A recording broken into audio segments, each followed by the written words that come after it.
उस शाम सुरेश और कमल रोज की तरह पप्पू की चाय की दुकान पर बैठे बातें कर रहे थे। गर्मी बहुत ज्यादा थी। पप्पू आज चाय नहीं, नींबू पानी दे। हाँ, आजकल ठंडा ही अच्छा लगता है। तभी वहां से रिक्शे में बैठे हरिप्रसाद वैद्य गुजरे। अरे हरि काका, इधर आइए।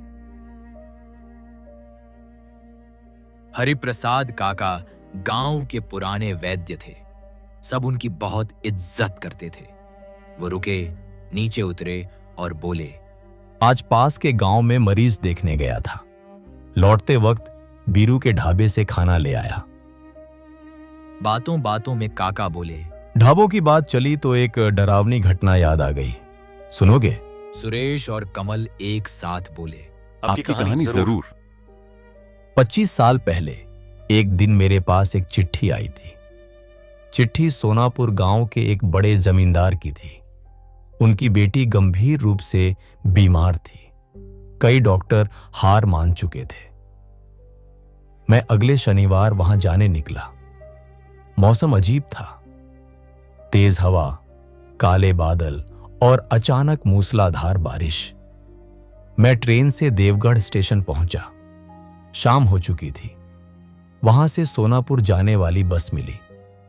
बस में बहुत कम यात्री थे। रास्ते में एक बहुत बड़ा पेड़ गिरा हुआ मिला। ड्राइवर ने बस मोड़ दी। एक सुनसान कच्चे रास्ते पर अचानक माहौल बिल्कुल शांत हो गया। यात्रियों ने खिड़कियां बंद कर ली। कुछ देर बाद बस रुकी।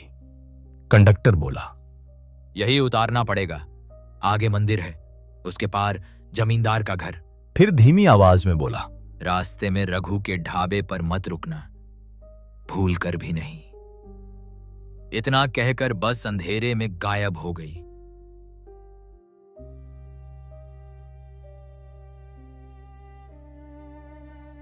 थोड़ी दूर चलते ही किसी ने आवाज दी, साहब खाना खाओगे? सामने एक पुराना ढाबा था। लकड़ी का बोर्ड, रघु का ढाबा। एक अधेड़ उम्र का आदमी मुस्कुराता खड़ा था। 20 रुपए में दाल चावल, सब्जी, मछली सब मिलेगा। मैं बहुत भूखा था। कंडक्टर की चेतावनी याद आई, लेकिन भूख जीत गई। अंदर गया। 2 और आदमी पहले से बैठे थे। अजीब बात यह थी कि पल भर को वे कंकाल जैसे दिखे। फिर अचानक साधारण इंसान। मेरे रोंगटे खड़े हो गए।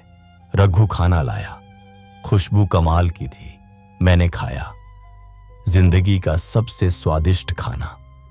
तभी देखा, पास बैठे लोगों के हाथ मांस नहीं, हड्डियां थे। दिल जोर से धड़कने लगा। मैंने पीछे झांका। रसोई में एक कंकाल खाना बना रहा था। सच सामने आ चुका था। मैं जान बचाकर भागा। पीछे से आवाज आई, पकड़ो इसे, इसे भी हमारे साथ रहना होगा। 2 कंकाल मेरे पीछे दौड़ रहे थे। सिर घूम रहा था। आंखों के सामने अंधेरा। अचानक एक रोशनी दिखी। सुबह आंख खुली तो मैं मंदिर के सामने पड़ा था। एक पुजारी ने मुझे जगाया। सब कुछ सुनकर उसने कहा, रघु कभी जिंदा था। उसके हाथ के खाने में जादू था, लेकिन कुछ लालची लोगों ने उसके खाने में जहर मिला दिया। गांव वालों ने बिना सच्चाई जाने रघु को जिंदा जला दिया। मरते वक्त उसने कहा था, मेरा ढाबा कभी बंद नहीं होगा। आज भी उसकी आत्मा भूख और लालच में फंसे लोगों को अपने साथ ले जाती है। हरिप्रसाद काका कहानी खत्म करते हैं। सुरेश और कमल सन्न रह जाते हैं। काका मुस्कुराकर कहते हैं, कल फिर एक कहानी सुनाऊंगा। अगर हिम्मत हो तो